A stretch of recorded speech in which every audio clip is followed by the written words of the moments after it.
Liam is 26, sitting in a public hospital waiting room, staring at a letter that gives him a date for his knee specialist.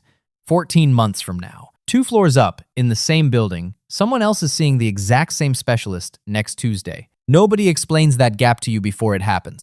You just find out, usually at the worst possible moment, that healthcare in Australia isn't one system, it's several, stacked on top of each other. And which one catches you depends entirely on a number you've probably never looked at.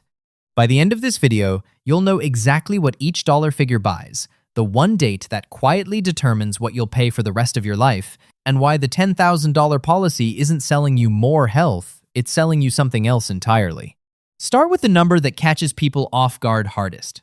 Liam's colleague, 34, earns just over $100,000 and has never bothered with private cover. Fair enough. He figures he's healthy, Medicare's there if he needs it.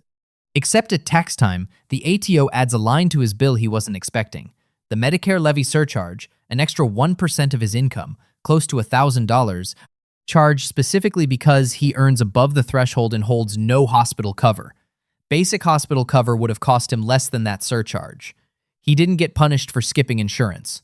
The actual penalty was skipping it while earning enough that the government assumes you can afford it. Here's the part that actually explains the whole system once you see it. Medicare and private insurance aren't rivals. They're a deliberate handoff. Everyone pays the 2% Medicare levy, full stop, that funds the public system for all of us. Private cover isn't required, but once your income crosses a set line, the government starts nudging you toward it anyway, because every person who moves into a private hospital bed is one less person on a public waiting list. The nudge runs in both directions, and this is the piece almost nobody mentions when they explain the surcharge. Alongside the penalty for going without cover, there's a separate rebate for having it. The government pays back a slice of your premium directly to your insurer, and that slice shrinks as your income rises. Someone on an average wage gets back a bit over 16% of what they paid. Move well into six-figure income, and that rebate shrinks or disappears completely above the highest tier. So the same gold policy genuinely costs 2 different people 2 different net amounts, purely based on a number that has nothing to do with their health. At 26, with $0 a year in private cover, Liam is nowhere near that income line, so none of this touches him yet. He's fully covered by Medicare for GP visits, public hospital treatment, and prescription subsidies free at the point of use, funded by the levy everyone already pays. The trade-off he's making isn't financial, it's time. Public hospitals treat by clinical urgency, not by who walks in first, so an elective procedure like his knee reconstruction, not urgent, just persistent, sits in a queue behind people who need care faster than he does. You might assume the fix is simple. Just buy insurance whenever it suits you. But there's a second number working against you the whole time you wait, and it's ticking whether you're paying attention or not. That number is the Lifetime Health Cover Base Day, the 1st of July following your 31st birthday. Take out hospital cover before that date, and none of what follows applies to you. Wait past it, and for every year you're over 30 without cover, a 2% loading gets locked onto your premium, capped at 70%, and it stays on your policy for 10 straight years once you finally do sign up. This isn't a one-off fee. It's a decade-long surcharge for having waited. So at 31, right on his own deadline, Liam signs up for a basic hospital policy, a little over $1,400 a year for a single adult. It clears the Medicare Levy Surcharge threshold he's about to cross with a coming pay rise, and it locks in 0 loading for the rest of his life, as long as he never lets it lapse. What it doesn't do is cover much. Basic and bronze tiers are built around exclusions, no joint replacements, no cardiac procedures, often no pregnancy or birth. You're paying to avoid 2 separate penalties, not to actually walk into a private hospital bed. That gap becomes real 3 years later. Liam's partner is pregnant, and they go looking at their policy, expecting it to help. It doesn't. Basic and most bronze tiers exclude obstetrics entirely, and even silver, which removes a lot of the earlier restrictions, often leaves pregnancy out too. They end up giving birth through the public system anyway, insurance or not, and upgrade afterward once the lesson has already cost them the choice they wanted. Here's the part that stings if you're picking a tier right now without knowing this. The tier names suggest a simple ladder, cheap to expensive, basic to comprehensive. They're not that clean. Gold is the only tier where every Medicare-recognized hospital category is guaranteed to be included. No exclusions allowed. Everything below it is a checklist of maybes, and pregnancy is one of the categories most commonly missing exactly where people assume it's covered.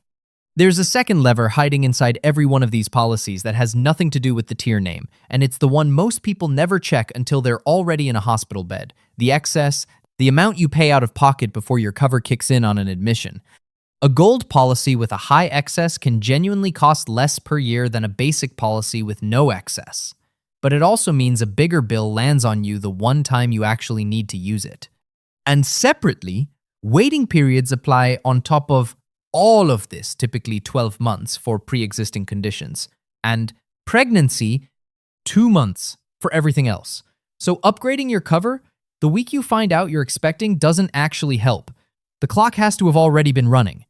By 38, with 2 incomes and a toddler, the family moves to Gold Hospital cover around $7,500 a year, close to the national average for family gold policies. This is where the exclusions disappear entirely. Every category Medicare recognizes is covered. No fine print. No. Check if this applies to you. What they're actually buying at this level isn't more medical care than the public system provides. Medicare would have treated the same conditions eventually. What they're buying is choice. Choice of specialist, choice of hospital, and a queue that moves in weeks instead of over a year. And once you're paying for choice, the next question almost nobody asks out loud is whether you're paying for it efficiently, because the same gold cover can vary by thousands of dollars a year between funds for near identical inclusions, and premium increases haven't landed evenly across tiers.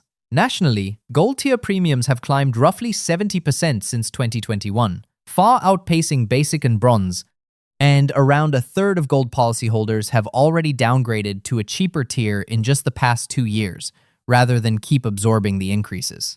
By 45, the family's combined gold, hospital, and comprehensive extras policy sits close to $10,000 a year. This top tier folds in dental, physio, and optical alongside the hospital cover, and the family barely notices the bill anymore because so little comes out of pocket when they actually use it.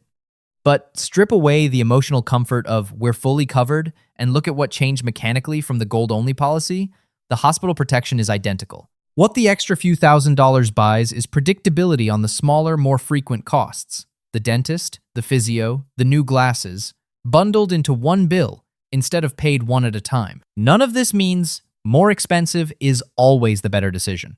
A single 26-year-old with no dependents and an income under the surcharge threshold gets almost nothing extra from gold that basic doesn't already solve. Someone planning a family gets almost nothing from basic that doesn't blow up in their face at the worst possible moment. The right tier was never about how much you can afford, it's about which specific gap in your life the policy actually needs to close, and how long ago you'd need to have bought it for the waiting period to already be over. Liam's back in a hospital now, 45, waiting on a specialist appointment for something minor. This time the letter doesn't say 14 months. It says next week, not because he's healthier, not because his condition is more urgent, but because somewhere between 26 and now, a series of ordinary decisions about a number on a page quietly decided how long he'd ever have to wait again.